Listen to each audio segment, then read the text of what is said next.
ஒரு நிமிஷம் ஆயிடுச்சு. வாங்க நம்ம ஓப்பன் பண்ணி பார்க்கலாம். நல்லா மாவு நல்லா கரெக்டாக இருக்குது, கரெக்டான கன்சிஸ்டன்சியில் இருக்குது. வாங்க இப்போ நம்ம பால் பண்ணி செய்கிறதுக்கு ஆரம்பிக்கலாம்.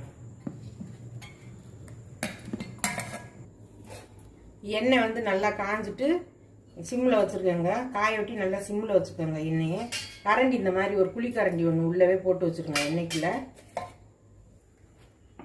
இப்போ நான் கோல்டு வின்னர் எண்ணெய் தாங்க காய வச்சுருக்கேன், வாசனை இல்லாத எண்ணெய். இப்படி 3/4 குழிக்கரண்டி மோந்துக்கோங்க, எண்ணெய்க்குள்ள வச்சுக்கோங்க. இப்போ இதை வந்து மாவை வந்து சிந்தாமல் அது உள்ளே ஊற்றிடலாம்.